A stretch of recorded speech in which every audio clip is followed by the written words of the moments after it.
আজকে শেয়ার করছি বাঙালির প্রিয় রেসিপি লাউ চিংড়ি। অনেকেই অনেকভাবেই রান্না করেন এই লাউ চিংড়ি, তবে আমি আজকে একটু অন্যভাবে এই লাউ চিংড়িটা ট্রাই করেছি আর সত্যি ভীষণই ভালো হয়েছিল এইভাবে। তো দেখে নেওয়া যাক আমার আজকের এই ভিডিওটা।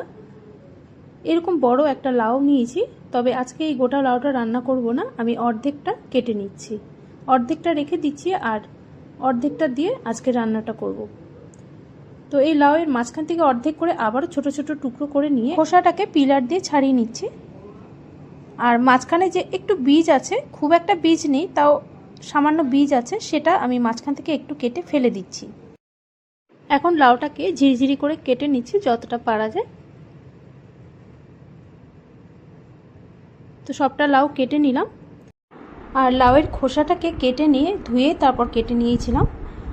তো রান্নাটা শুরু করার আগে আমি মিক্সিং জারে অল্প নারকেল একটু পেস্ট করে নিচ্ছি, দুধ দিয়ে পেস্টটা করে নিচ্ছি, জল দিয়েও পেস্টটা করে নেওয়া যাবে, মিহি করে পেস্টটা করে নিলাম। আর এদিকে প্রায় 100 গ্রাম চিংড়ি মাছ বেছে ধুয়ে রেখেছিলাম। এবার লবণ হলুদ পরিমাণ মতো দিয়ে মাছের গায়ে ভালো করে মাখিয়ে নেব। দিয়ে দিচ্ছি পরিমাণ মতো লবণ, সামান্য হলুদ। মাছের গায়ে এবার ভালো করে মাখিয়ে রেখে দিচ্ছি। এবার চলে যাচ্ছি রান্নার দিকে। সর্ষের তেল দিয়ে দিচ্ছি পরিমাণ মতো। তেলটা গরম হলে এবার মাছগুলোকে ভেজে নেব।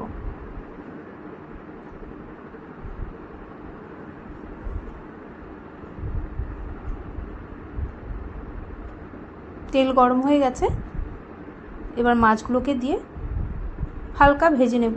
চিংড়ি মাছ খুব বেশি ভাজলে ভালো লাগবে না, তাই হালকা ভেজে তুলে নেব। তো এইভাবেই উল্টে পাল্টে মাছগুলোকে হালকা করে ভেজে তুলে নিতে হবে। আর এখন দেখুন মাছগুলো ভাজাও হয়ে গেছে, মাছগুলো তুলে নিচ্ছি। কড়াইতে তেল আছে, আরও একটু তেল দিয়ে দিচ্ছি এই তেলের মধ্যে। তো ফোড়নে যাবে শুকনো লঙ্কা, তেজপাতা, আর দিয়ে দেব ছোট হাফ চামচ গোটা জিরে। ফোড়নটাকে একটু ভেজে নিচ্ছি।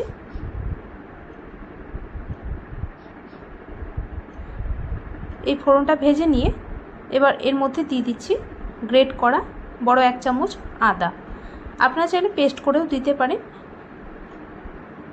গ্রেট করা আদাটা দিয়ে তেলের মধ্যে একটু ভাজা ভাজা করে নিচ্ছি, জাস্ট কয়েক সেকেন্ড একটু আদাটাকে ভেজে নিয়ে যে নারকেলের পেস্টটা করে রেখেছিলাম সেটা এখন এর মধ্যে দিয়ে দেব। মিক্সিং জারে একটু লেগেছিল, তাই জল দিয়ে ধুয়ে দিয়ে দিচ্ছি।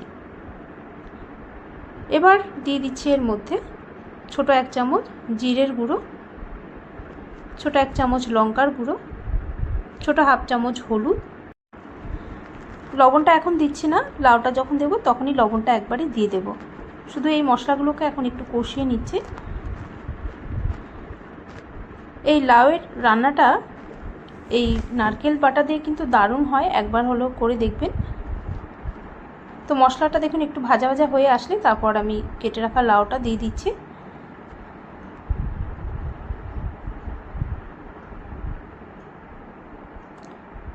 লাউ দিয়ে এবার লবণটা দিয়ে দেব পরিমাণ মতো।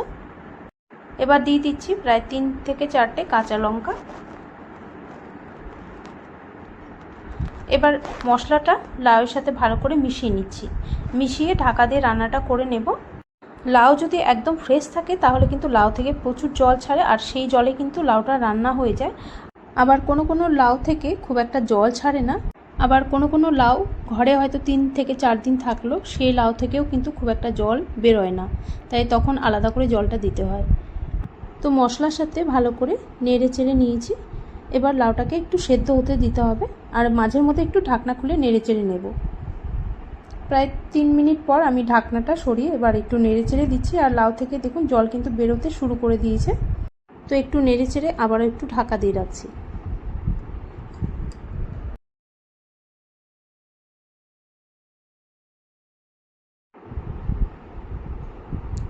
তো এখন ঢাকনাটা খুলে দেখে নিচ্ছি, আর দেখুন লাউ থেকে কিন্তু অনেকটাই জল ছেড়েছে, আমি আলাদা করে একটুকু জল দিইনি। এই জলেই কিন্তু লাউটা সেদ্ধ হয়ে যাবে।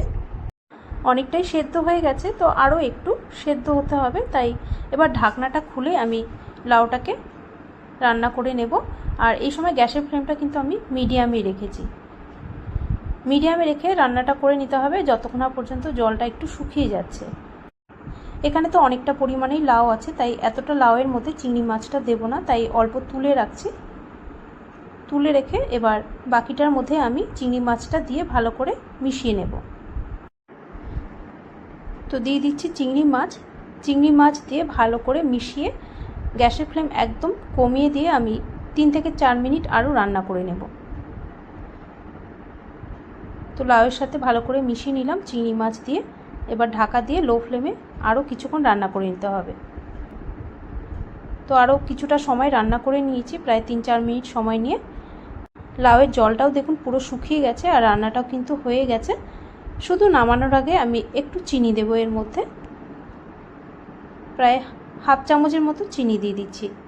লাউ রান্না একটু মিষ্টি ভাব হলে খেতে ভালো লাগে, তাই হাফ চামচের মতো চিনি দিয়ে দিচ্ছি। আর দিয়ে দিচ্ছি ছোটো 1 চামচ ঘি। চিনি আর ঘিটা দিয়ে আবারও ভালো করে মিশিয়ে নিয়ে গ্যাসটা অফ করে দেব।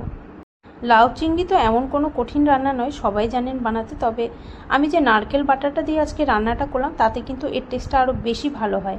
তাই একবার অনুরোধ করব, বানিয়ে দেখুন এইভাবে। আশা করি আপনাদেরও ভালো লাগবে।